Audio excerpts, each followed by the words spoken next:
The following is a presentation of the Belly Up Sports Media Network.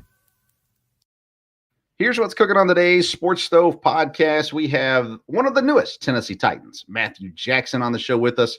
And when Dad joins me, we'll talk NFL draft recap and some Major League Baseball news. That's what's cooking on today's Sports Stove podcast. From Belly Up Sports and the Belly Up Podcast Network, you're listening to the Sports Stove podcast with your host, Vince Stover. Hey, good looking, what you got cooking? How's about cooking something up with me?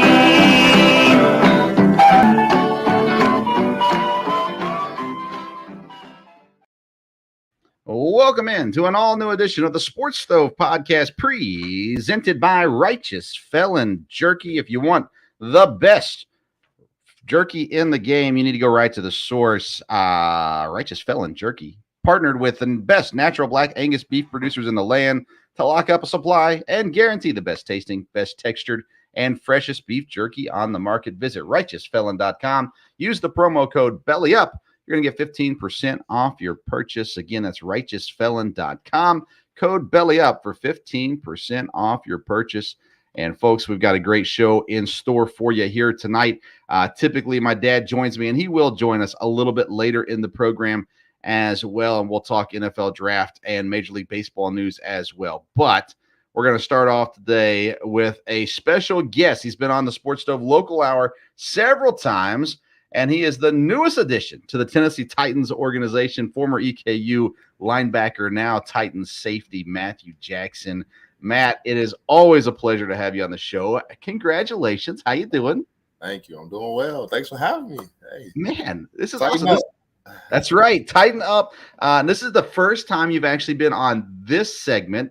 You've been on a local hour show several times before, but now you're here for the whole world to see. And, man, I'm so excited for you. You've, of course, finished up EKU this year. And signed with the Titans following the draft. So I want to kind of start with what you knew going into the weekend, draft weekend and stuff like that. What was your expectation, I guess, going into draft weekend? My expectation was just to wait it out. I've had a couple of talks during that week with a couple of teams and stuff like that, and where they felt that I would be getting drafted at and stuff. So they said it like priority free agents the 7th round, and then I was just waiting the whole time. So I was kind of knowing I was going to be a day 3 type of guy, and I got a couple calls from some teams, and I just found me and my family and my agent talked, and it was like Titans is the best fit. So we chose the Titans. How does that conversation go when the teams are calling you there? I know typically it's towards the end of the draft, teams start calling and saying, "Hey, we're interested. We think we're a good fit." All that kind of stuff. How does that conversation go with your agent and with your family, trying to figure out what's the best situation for you? Well, it's kind of rushed because if you don't make a decision, then they can either pass on you or they can just you have to kind of rush and choose. So we had to go through the teams that was interested in me and like think about it. Okay, well, I do have a daughter. How far do I want to be away from her? What's the next change of as far as when I get down there, do I know somebody that I can connect to real quick, or will I have to start all over again and find my own way? So with those 2 other teams that wanted me and had interest in me, I was like, the Titans is a local home, and yes, I would have wanted to leave just to experience it, but we have to be smart about it and say, okay, well, you have resources here, and you know the city, you grew up here a lot, so we chose to stay. Yeah, and you did. You grew up in Middle Tennessee. They're in the area, of course, as well. And so it is returning home for you. Now, were you a Titans fan? I'm not trying to get you in trouble. Were you a Titans fan growing up? Were you did you have a specific NFL team you cheered for? Yeah, I was a Titans fan. I actually grew up right across the street from the Titans Stadium. So, Like I said, I used to wake up on Sundays and hear Chris Johnson scoring touchdowns. Like that was the era of him, and just hear the loud cannon boom and to see all the Steve McNairs, the Eddie Georges and stuff like that. And yeah, I was a huge Titans fan. I had some other favorites, but I love the Titans. Yeah, I know it's funny. So you're a fair amount younger than me, and it seems like now people, maybe even younger than you now, they're more fans of individual players than they are of teams, and so they kind of follow players where they go. And I don't think there's anything wrong with that. It's just different than how I was raised. So we talked about this before, and maybe not everybody heard it, but obviously you played linebacker in college. You're transitioning to safety. At least that was the plan the last time we talked here as you're working out for the NFL teams. And there goes my light. And things like that. So how is this transition, not just to the NFL, but even in position? How is that going so far? Well, I can credit my coaches that were at EKU. They kind of set me up for a great position to move to safety. So playing that hybrid position of nickel kind of set me up to understand, okay, run fits and how offensive line tendencies are and how QB tendencies are. And overall, being a great tackler will help me be a great safety. So I know my IQ has to be a little bit smarter, a little bit more disciplined playing safety because I'm the last line of defense, but kind of being able to understand where everybody fits around me as far as what a safety really supposed to do and direct stuff and be more vocal.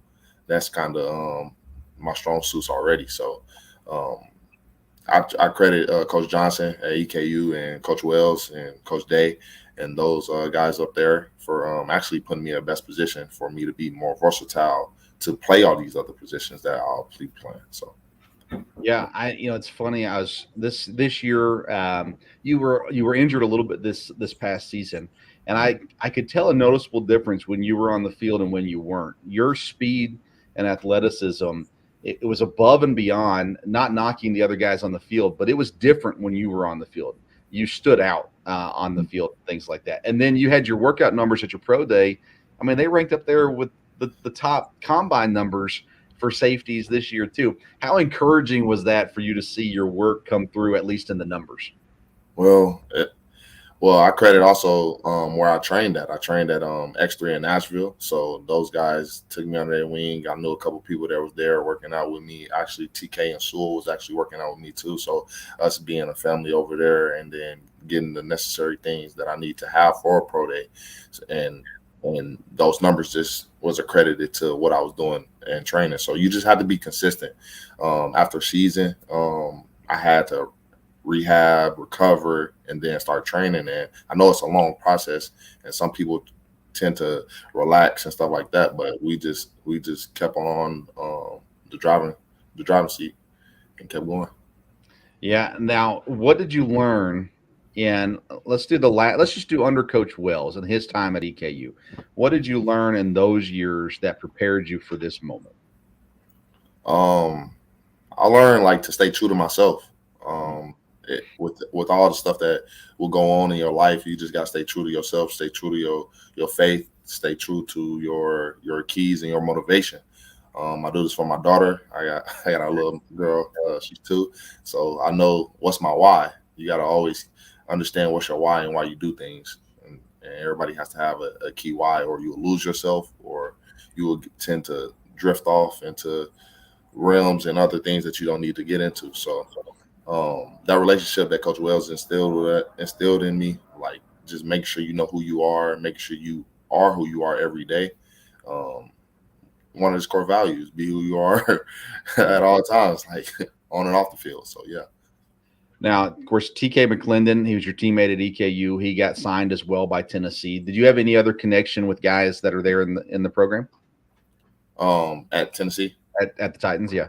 Well, I did the local day there, and I had a pretty good connection with some of the coaches there. But as far as players, I didn't really know anybody that I either played with or knew there also. So, yeah. So somewhat of a new, even though it's at home, somewhat of a new setting at the same time. Of course, it's a whole new job. And it's just beginning, right? This is just the beginning of the process. Yeah, I actually trained with the last draft pick that the Titans had, Colton Dow. Yeah, I trained with him at X3. He's a former UT Martin guy, so I knew him and I trained with him. So yeah. Now I was looking, the Titans drafted only offensive players. Mhm. And so when you're looking at how quickly did you look at the depth chart at Tennessee to see who's there, who's on the roster, who am I going to have to beat out? Did you do that right away? No, I mean, yeah, it comes to light. My agent had kind of like a little booklet of who are the former teams that wanted me and had interest in me, who were at that position and stuff. So I necessarily didn't really care about that because I mean, once I'm a Titan, we're trying to move up to the goal of winning games. I mean, Right. I won't be here next year if we don't win games. So it's all about winning games and producing. So no matter where I'm at on the field, either if I'm at corner, I'm at nickel, I'm at safety, if I'm a gunner on punt, we're all trying to move to a collective goal and one mindset of winning. So Now, me and my dad were talking about you before the draft and everything, and I said this kid is going to make a phenomenal special teams player. Like if he gets on a team, he's gonna be able to make some money on special teams because you got the speed, you do tackle, and from what I know of you, you're willing to do whatever it takes. yeah. So when you look at special teams, you played some special teams in college, of course, as well. When you look at that opportunity, how big is that in your mind? Of knowing, hey, when I get in there, it's not just playing safety. I've got other ways to make myself known here. Well, it's really huge because like when people was following me, they understood that I started on special teams in college. Like I was a special teams player for about 3 years until Wells got here. And that was kind of my role. So understanding my role and being like, okay, that I'm on special teams and I know I could be playing, but I have to pave the way and I have to wait my turn. And when I wait my turn, Wells got here and my career panned out for what it was. So just knowing that, okay, yeah, I'm a rookie. I know I'm going to have to be on special teams. I know I'm going to have to do that stuff. It doesn't surprise me because I'm used to doing that. So it's just that willing to. Yeah, exactly. And you can make a really good living as a special teamer in the NFL. I know that's something that you could definitely stand out in as well. So what's the process now? What are you up to? What's your schedule looking like in the days to come?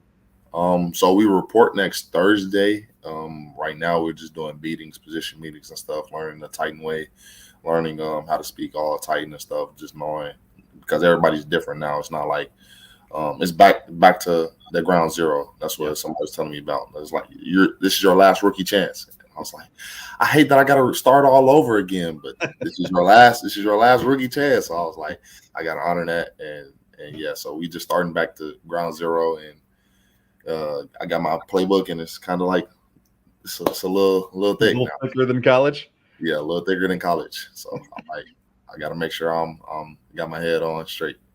Yeah. Now, have you met with Coach Vrabel yet? Oh, at the local day, I had met with him at the end of the local day. So me and him talked for a brief, like 15 to 30 minutes, and he was just drilling me of like questions and stuff like that, and we got a better connection.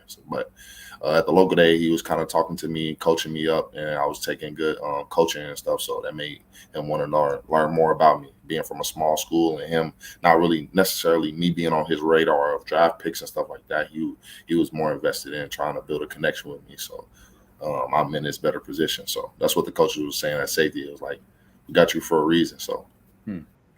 And that's awesome. Now, I think through Coach Vrabel, he obviously had a great NFL career. Yeah. And then he's been pretty successful as a coach so far as well.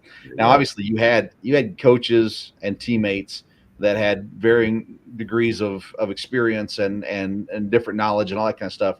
But you're getting into a place now where you're going to have guys standing next to you who've been playing in the NFL. You're going to have coaches who played in the NFL, guys with some legendary stats, guys with Super Bowl rings. I mean, did you ever dream of that? Like being next to guys with Super Bowl rings? I did, but it's still like surreal. Like, just stepping into the facility and just like, okay, now I am a Tennessee Titan. It's just an abundance of joy. Like, I'm just like, oh, I'm shocked. But I got to also live in like, okay, well, I'm here for a reason. So now I got to play to being like, I got to act on that certain level. I got to have a certain level of professionalism and know where I'm at. It's not like I'm coming into a room where this person came from. Like I gotta respect the my peers and stuff like that. Respect the Yeah, it's a rookie in the NFL is different than a freshman in college, Yeah, right? So very you're still professional. You're still out there doing something for a living. And man, I'm telling you, man, I'm so excited for you. I watched every single pick on draft night, hoping to be able to shoot you a message and congratulate you. And as soon as I saw you got signed, man, I was so pumped for you. And I know the opportunity is something you worked really hard for, and man, you deserve it. And at some point I'm going to hit you up. Honestly, I mean, I'm going to need those autographs. But for now, man, we're gonna sit on the sideline and cheer you on. And like I said, man, I'm so happy for you. And anytime you're back in Richmond, you got to let me know. And we got to catch up. But and like I said before off air, man, if there's anything I can do to help you, please let me know. I mean, there's nothing I can't, but if there is ever anything I can do to help you, please let me know. I'm so happy for you, man. I know your family's probably super stoked you're close to home too, right? Yeah. If I had a chance to put a number of how many people were like, I gotta get tickets now, we would probably sell out the Tennessee Titans Stadium of how many people like, I need tickets. And I'm just like, well, we gotta wait. It's a process. That's right. That's 3-man roster. I gotta make press squad. I gotta do this. So it's That's not solidified, but hey, we gotta take it step by step. It's baby steps. So that's right. And you have an opportunity, which is the most important thing. Now, do you have a number already? Oh no, I don't think so. Okay. Yeah, you got to get through that early process and everything in there. And then as the next step goes, the number will come. So that's if I had a chance, I think the 33 is still open. So I might have to carry that on. I might have to carry that on. The 33 is open. Well, as you carve your way to the Titans organization and onto the ball field, you always got a fan in me and a friend in me as well. And I hope the best for you. And again, dude, I thank you for coming on this show. I mean, I know you're big stuff now. So thanks for taking some time for me, man. I'm still old Matt. And, that's where everybody be like, you're famous. I'm not a local guy. I just understand these streets a little bit better than the people that are coming here. That's right. Well, Levis is gonna have to hit me up for drinks and stuff. He's not gonna know the ropes. He's gonna have to come to me. That's right.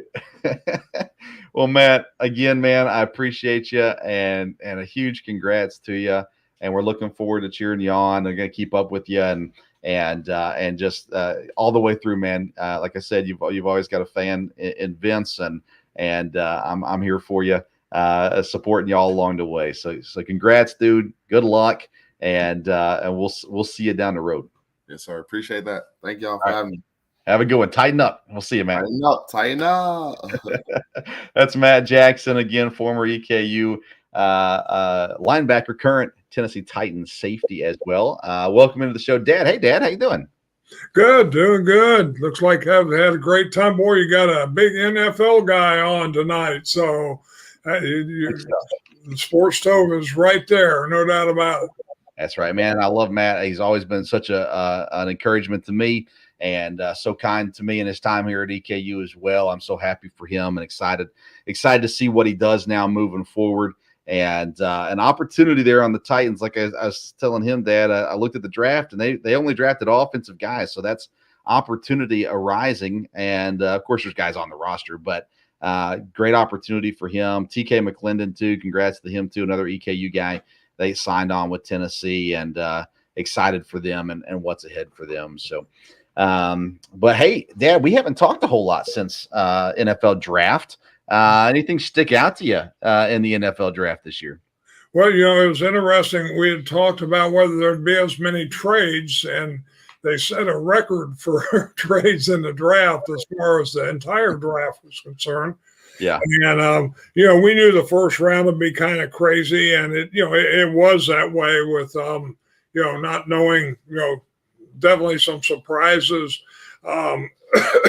The Lions provided a couple of those, but again, a lot of the players, wasn't anybody too extreme, just some a little bit earlier. Seemed like a lot of teams helped themselves. We felt like they could in this draft because there was a lot of talent. Yeah, let's talk about Detroit a little bit. Before we get there, let's talk about the Texans. They had the number 2 pick. There was a lot of scuttlebutt about what they were going to do at number 2. They end up taking C.J. Stroud and then immediately trade up to number 3 and get Will Anderson. So they get, I'm assuming, 2 of their top 3 players on their board. to start off this draft. You're talking about a young team that needs to build, needs building pieces. Did you like what the Texans did at the top of the draft? I did. I thought that was wise from there because, like we said, they need people. And when you're in a situation like the Texans, it's not just needing bodies. You need people that are going to contribute and contribute for a while. And, you and I both like C.J. Stroud. I think he will be a good quarterback. They'll need to handle him correctly. They'll need to get an offensive line, if he's going to play a lot from there, or he's got to be durable. I mean, Joe Burrow was durable, but he was still got hurt early on, with a need of offensive line there. But I think the defensive guy should be a real key. Anderson should be a real help. And I think the Texans, again, I think that coach has, brought a lot of energy there. And I think that their draft, showed they were headed in the right direction. And they drafted a guy in the 5th round that I absolutely love, Henry To'oTo'o, who was at Tennessee and then transferred to Alabama. They got him later to help with the defense as well. And you're right. I think both of us agreed on C.J. Stroud, thought he was the second best quarterback in the draft, and was surprised with all the talk that saying Houston was going to drop out of the quarterback race there. I thought, man, that just doesn't make any sense for what that team has. And but they ended up getting two top guys in Stroud and Will Anderson as well. And making things exciting at the top of the draft for sure there. What about Will Levis's drop, Dad? I texted a friend of mine after Indianapolis picked Richardson, or maybe it was after Seattle drafted Witherspoon. I texted my friend and I said, Levis is in trouble, and then he got by Tennessee and I was like, oh my goodness, where is he going to go? And then he gets out of the 1st round completely. Now reports are saying Tennessee tried to trade up into the 1st round to draft him and were unsuccessful. So they had to trade up in the 2nd round to get him. But,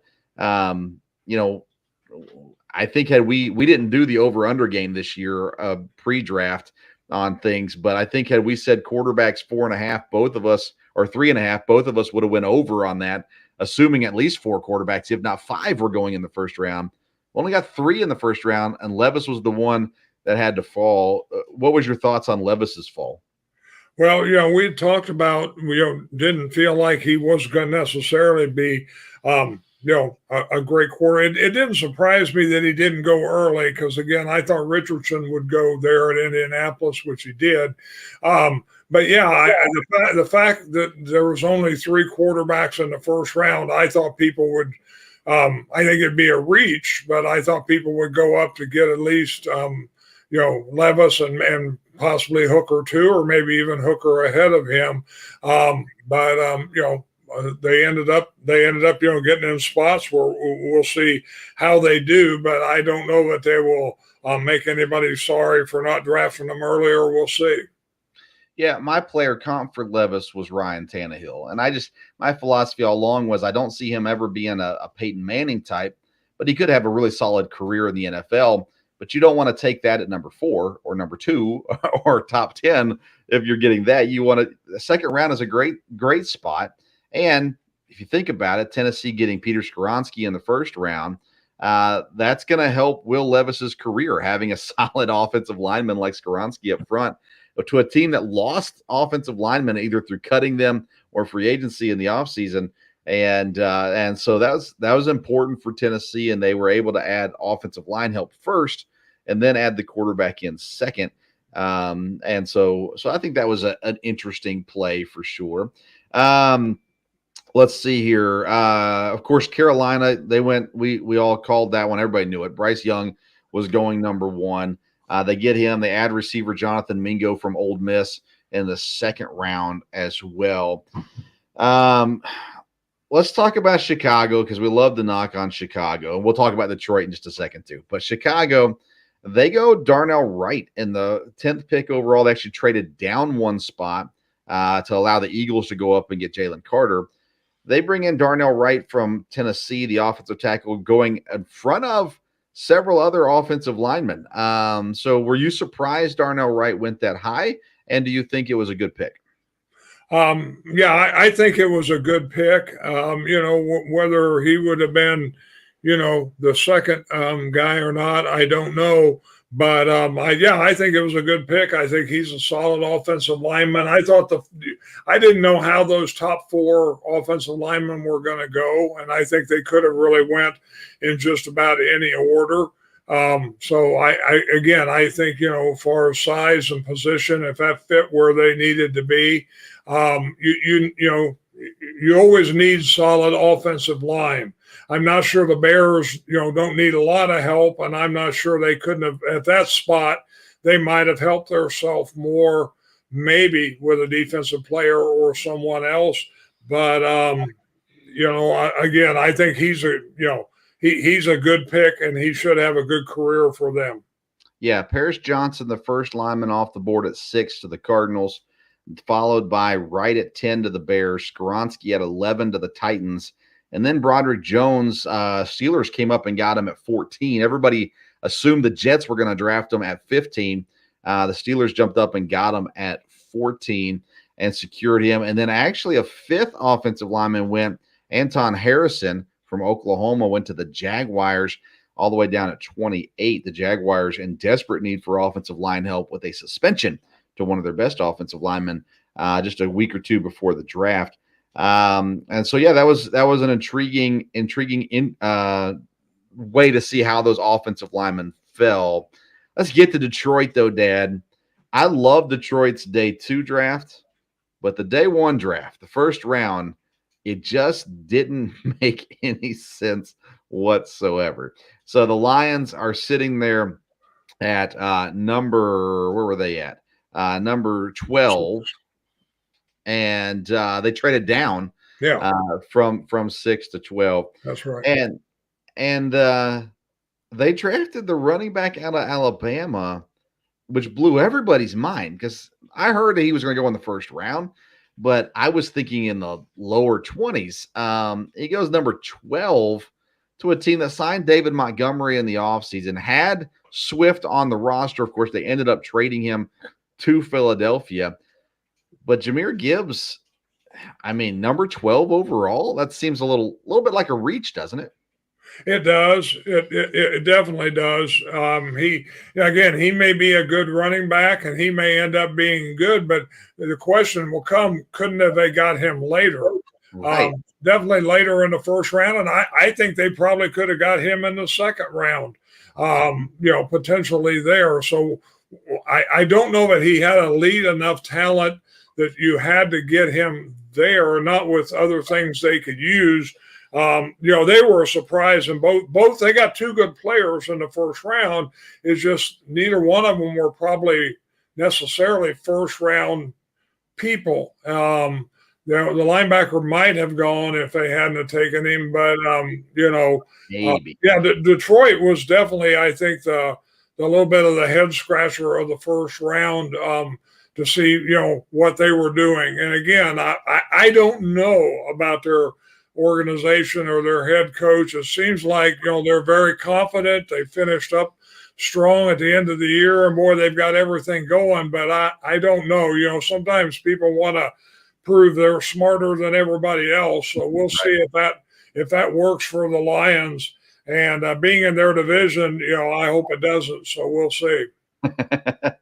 Yeah, they on their depth chart right now. Derek Barnes, drafted 2021 4th rounder out of Purdue, is at middle linebacker. Jalen Reeves Maben was drafted in 2017 in the 4th round.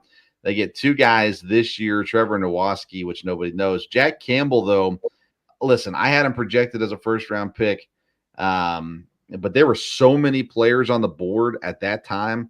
When they picked again in the first round at pick 18, it just seemed like Campbell just didn't make sense. Felt like a reach at that point too. But then they come around to the second round, Dad. Sam Laporta, who was my favorite tight end in the draft.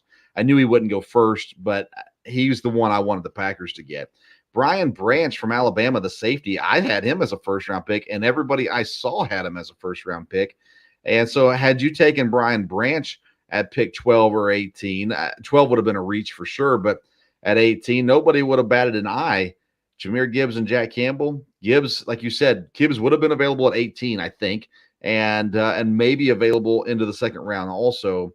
But I love what they did on day 2. Sam Laporta, tight end out of Iowa. Brian Branch, safety out of Alabama. Hendon Hooker, quarterback out of Tennessee. Broderick Martin, Western Kentucky D lineman as well. I don't know a whole lot about him, but we like Hendon Hooker. We're fans of his. I thought the Packers should have drafted Brian Branch. They traded with Detroit so Detroit could get Brian Branch, which was rare also. And then Sam Laporta, I have a feeling Sam Laporta is going to be a pain in Packer fans' side for many, many years to come. I hated to see him go to the Lions too. But I guess overall, I think the Lions had a good draft. But, man, Jahmyr Gibbs at 12 seems like a really, really big reach for them. Yeah, they definitely did. So we'll see. I don't know. I didn't really look and see all the grades and how everybody graded it. But that one, didn't make a lot of sense. When I saw that first pick, I let out a yell and thought, oh, my goodness. So let's talk about Green Bay real quick. 13 players drafted. I was really hoping for Matt Jackson to get drafted here or sign on here after the draft. Did not happen. But Lucas Van Ness, the first pick at number 13 for Green Bay. He's going to be an edge rusher. I like him. I would have rather had Nolan Smith from Georgia, but Van Ness was in this great area for me as well. Overall, what's your thoughts with the first pick that Green Bay had? Oh, I think Van Ness was a great pick. I think when you saw who was there, again, I think they might have been looking offensive line, but I think the guys they were interested in was gone then. And so Van Ness makes sense because I think he can play inside and outside. He may start outside, but again, Packers like to move people around a lot, and he's a guy that I think, again, he's a young guy. And didn't even start for Iowa, but played a lot. They had a different system a little bit from what I understand, but was really highly ranked in the Big Ten. I think he'll be a great prospect. I think he can move around inside and out, and he got great size. So I think it was a really good pick with who was available at that time. Yeah, I mean, Broderick Jones was there. I thought that could have been a helpful pick. Like I said, I was for Nolan Smith, the Georgia linebacker. I felt he had more versatility than Van Ness did. But again, I'm not disappointed, I guess. It's just he wasn't my top pick of who was available. I even thought cornerback was a possibility. Christian Gonzalez was sitting there too. I thought, my goodness, they could have the best defensive backs in all the league if they go out and get this kid. Yeah. Wasn't an area of need necessarily, but could have helped. Second round, they go out and get their pass catchers, Luke Musgrave and Jaden Reed. Musgrave, the tight end from Oregon State. Reed, the receiver from Michigan State. Third round, they got Tucker Kraft, another tight end from San Diego State. Of all the times the Packers have hit on second-round picks, I feel super comfortable with these guys. Now, they haven't always hit, but to me, this feels like pretty safe picks in Musgrave and even Jaden Reed. And I can't say I know a ton about Jaden Reed, but when the Packers draft a receiver in the second round, I'm always going to give them the benefit of the doubt. How'd you feel about the pass catchers they got in the second? Well, it looked real good.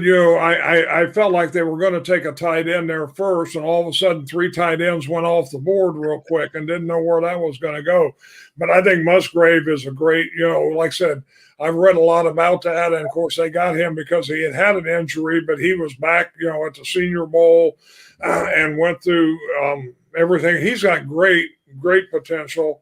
He's a great pass catcher. I think could be a really good weapon. And Reed, boy, they're really excited about him because he gives a little bit different dimension than, Dobbs and Watson have. And he's very physical. He's not real big, but a very physical, catch a lot of contested balls. He's a punt returner and a lot of speed. So I think, it gives them some options, jet sweep, a lot of things. I think it frees up, what I read was he just can play in a totally different spot than Watson and Dobbs can. So I think that there, and then I think the tight end in the third pick makes a lot of sense too, because he is really solid, from a smaller school. But everybody likes to use 2 tight ends. People are very skeptical, kind of rookie tight end. That's a hard position to step in and play a lot. So we will see. But I think they made pretty wise picks. The fact they traded down and then took Kraft might have been a little surprising, but I think they were comfortable. They picked up a lot of picks because of that and added some good players, I think, later on because of that.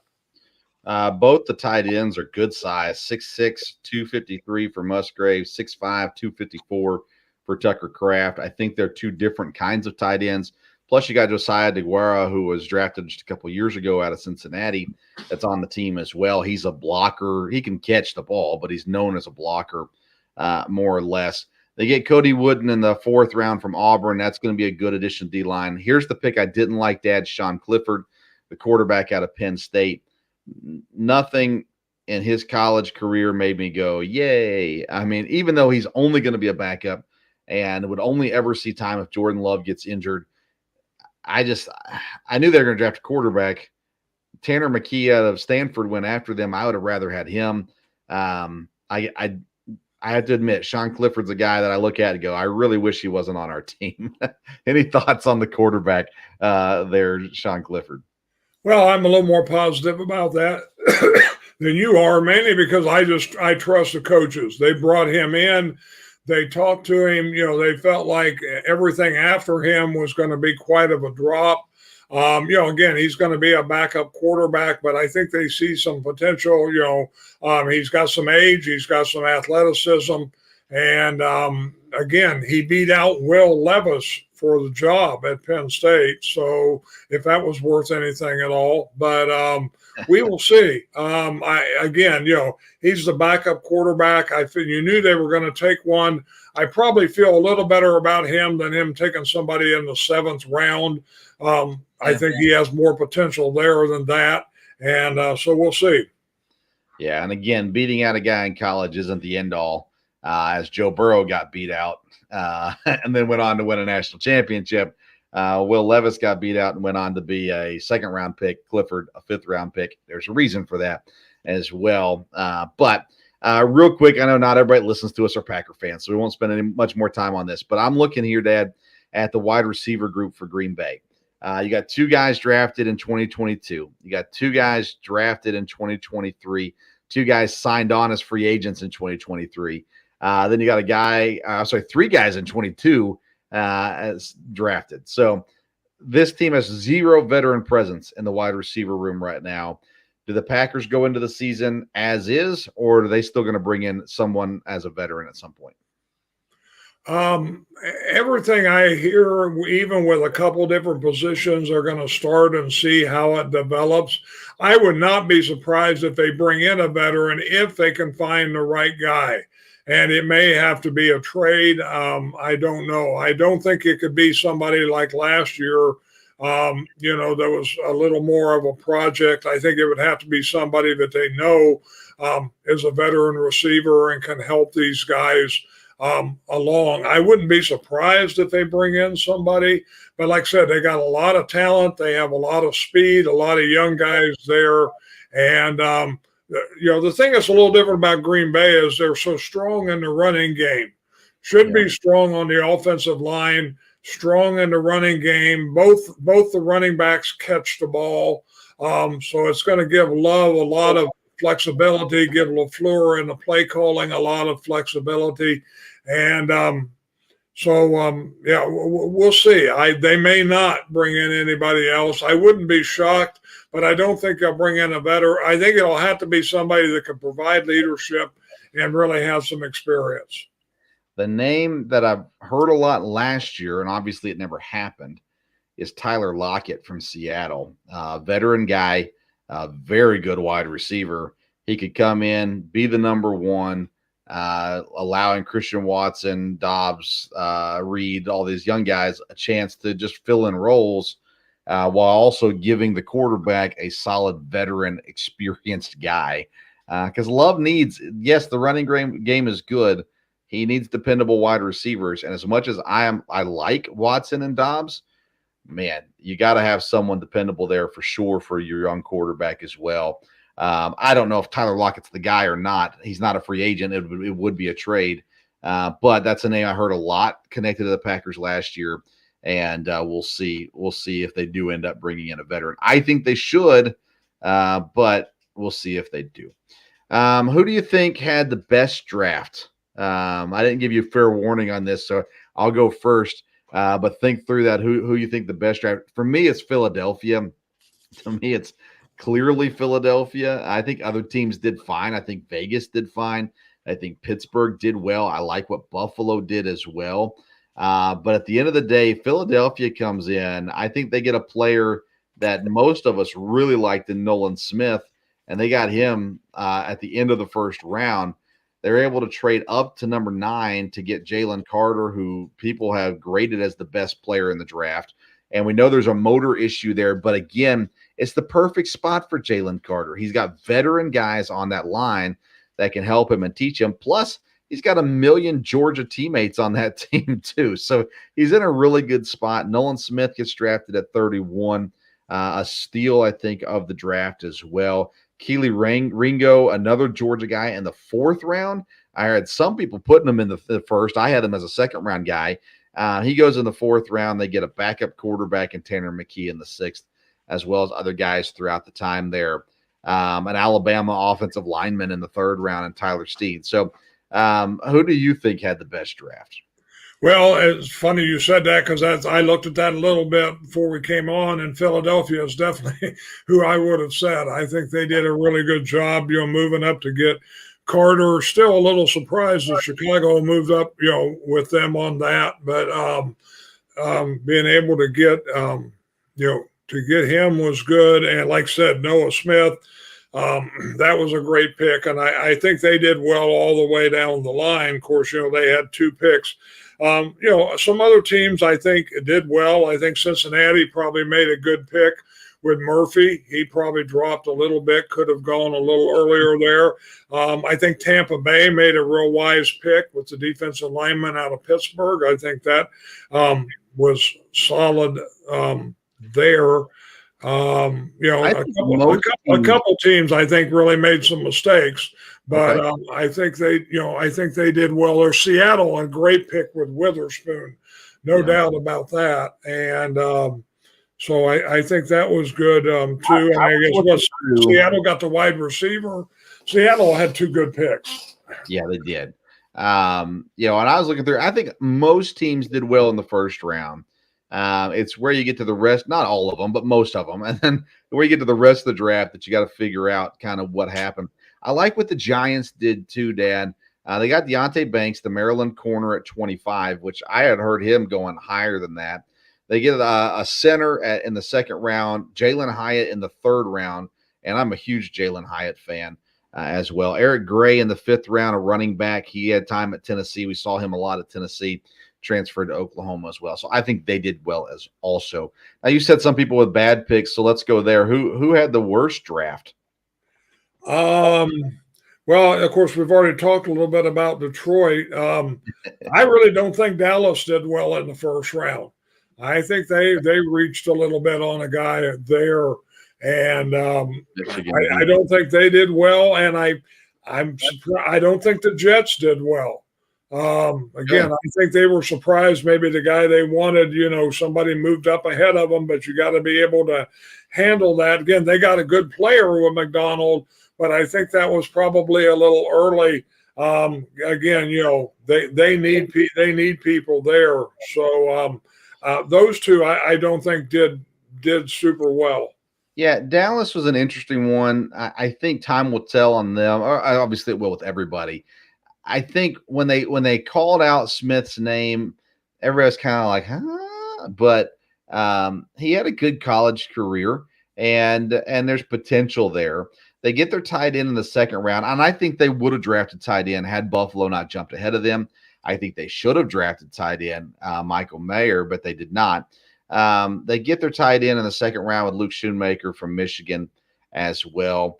And they had one of the coolest stories of the draft, Dad, in the 6th round, Deuce Vaughn, running back out of Kansas State. His dad works for the Cowboys. It was a super cool video to watch. Dad balling, just getting to have a chance to be on the team that drafted his son. There's already enough emotion in your son getting drafted. then for it to be coming to the same place where you work. That was really, really cool also. I think the worst draft, Dad, was Miami. Now, granted, they didn't have as many picks as most people. They had 4 picks in there.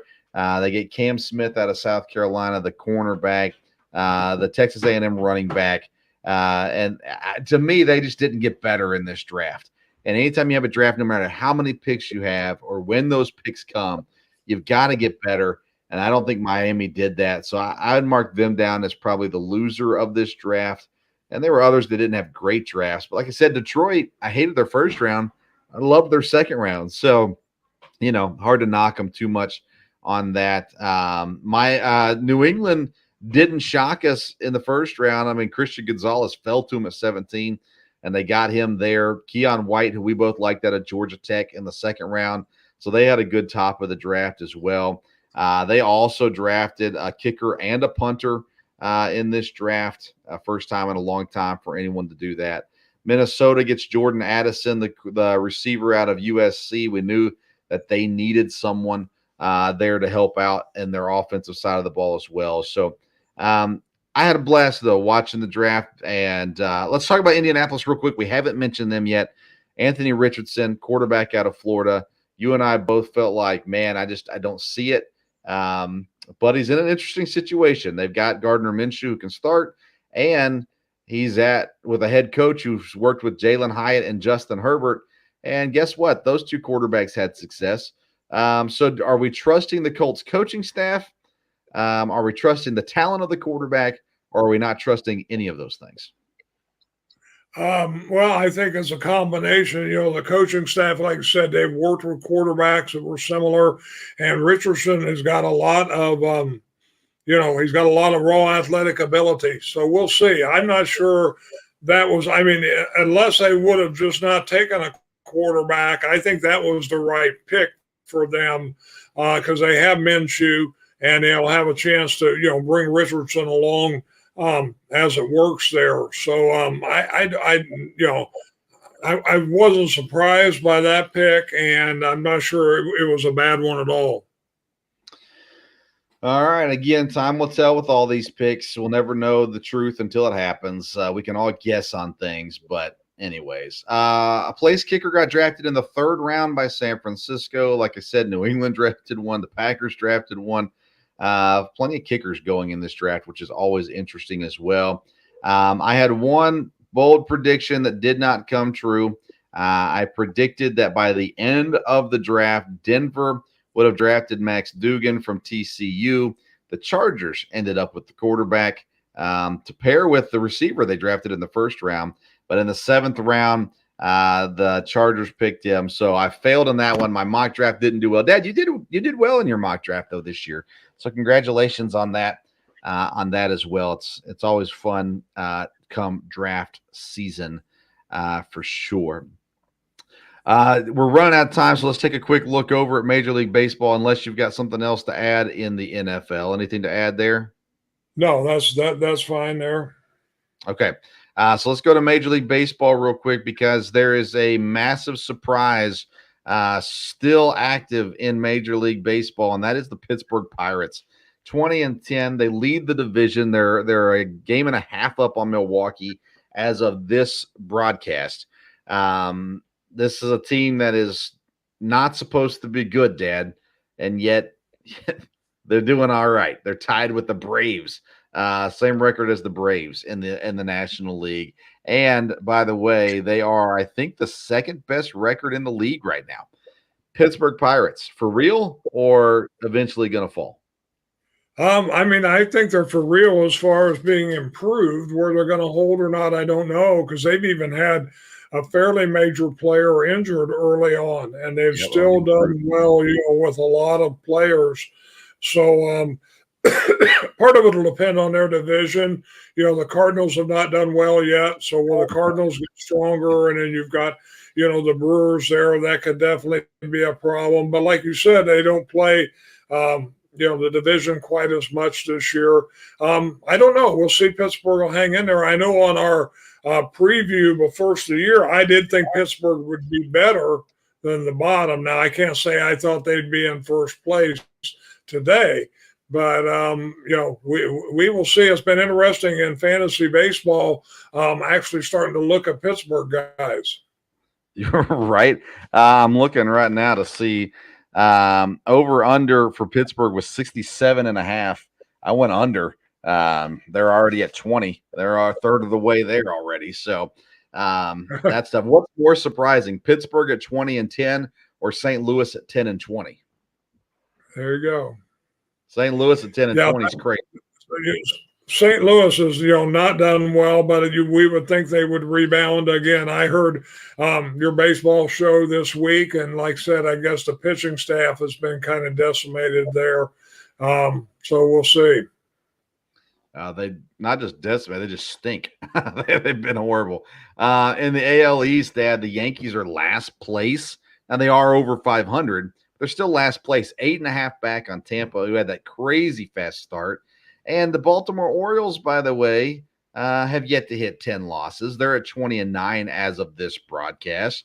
But that Tampa has a 106-point differential, scoring 199, only giving up 93. That's just crazy. How's Tampa this good with their whole situation? The fans don't even show up in Tampa. How are the Rays this good of a baseball team? Yeah, we'll see. It'll be interesting to see when we get the All-Star game. But Tampa started out hot. Again, the Yankees are down, but they are over 500. So anytime you got teams over 500 here early on, there's still, very good potential, from that standpoint, no doubt about it. So only one team in the AL Central is over 500. That's the Minnesota Twins. The Cleveland Guardians are 3 games back. The Detroit Tigers are 5 games back. The Tigers have actually been respectable this month as well. But the Twins are in the early lead in the Central. A lot of people picked the Guardians to win that division. I know we're early on in the season, but I like what the Twins are doing. They could be something worth watching in the postseason. And then to add the AL West, the Astros are struggling. They are over 500. And they're still not healthy, and they actually got hurt. Pitcher got hurt this week as well. The Angels are just above them, and the Texas Rangers leading the division. They put up a ton of runs this year so far to start the season. Do we think the Rangers are going to be able to pull out the AL West, or do we think that Houston is going to catch up at some point, or LA for that matter? I would think Houston would catch up, and LA is playing better. But boy, Texas has definitely been a surprise, but I don't know that they have the talent to hold up. I wouldn't expect that one as much. Maybe some ways I might give the Pirates a little more chance to hang in than I would the Texans, or the Rangers, but we'll see. Well, I mean, it all comes down to DeGrom staying healthy, and if DeGrom stays healthy, the Rangers are going to be really good. And if DeGrom is going to miss 40 weeks, then they're going to be really bad. So I exaggerate with 40 weeks, but you get the idea there as well. All right, Dad. Anything else you want to chat about? NBA playoffs have been going on. I don't, when it comes to the NBA, I don't follow it as much as I used to. And I try not to talk about things I don't know about. But it's been a really weird start to these playoffs, Dad. Just where we sit right now, Philadelphia and Boston seems like it's a really good series, but I'm not sure that I'm all into Lakers, Warriors, or who the Heat and Knicks. So I don't know. Any thoughts on your Boston Celtics? We'll see. I mean, I hope they'll get through this by the Sixers are supposed to. So, it's been kind of a weird, NBA season, but hopefully after this round, it'll kind of take shape. So the other playoffs going on are the NHL, and I know you don't keep up on that a whole lot, but that's really been surprising. The top team in the East and the top team in the West are both got defeated in the first round. The teams that upset them both won their first games last night. So, it's really going to be wide open. Been some really good hockey games, no doubt about it. Yeah, I saw, was it Florida and Boston? Is that the big upset? I saw that happen with game Mhm. 7 overtime. Is that correct? Yes, and then Seattle knocked out Colorado, and like I said, Seattle and Florida both won their first games last night. Yeah, Florida, as you always know, it's a hockey state, so you got to watch out for those Florida teams. Dad, your Celtics are currently leading by 12 as of this broadcast. They're down 1-0 though in the series, losing to a Joel Embiidless 76ers team the other day, which is very, very embarrassing. Okay, anything else we need to add before we go? No, I don't think so. Like I said, it was a great interview you had. I heard most of it with Matthew, and good luck to him. And it's been a good show. Yeah, a huge thanks again to Matt Jackson. I talked to him several times while he was here at EKU, had him on our Sports Stove Local Hour. He's always a great interview. And I gave him a day after he signed before I reached out to him, but I shot him a message and said, hey, man, any chance you'd be willing to jump on Wednesday night? He said, yeah, man, I always love doing your show. I was like, all right, sweet. And I love talking to him. I'm so excited for him. And big good luck to him as he reports on Thursday and works on making that team. And he's got a role there. I'm excited for him for sure. So thanks to Matt Jackson for coming on the show. Thank you to our sponsors, Righteous Felon Jerky. Make sure you go to righteousfelon.com. Use that promo code BELLYUP at checkout. You get 15% off your purchase. Thank you to Belly Up Sports and their support, our sports network that we're a part of as well. Dad, thanks for coming on today again as well. No local hour this week, so there will be no podcast on Friday, but we'll be live on Sunday night for the Sports Stove Fantasy Baseball Show, 8 p.m. on the Sports Stove YouTube or Belly Up Fantasy Facebook, and always available afterwards, audio version, wherever you get your podcast and find the Sports Stove podcast. And then me and Dad will be back here again on Wednesday night as well to talk about all the latest and greatest sports news. Follow us on social media at Sports Stove on Twitter and Instagram. Until next time, we'll see you around the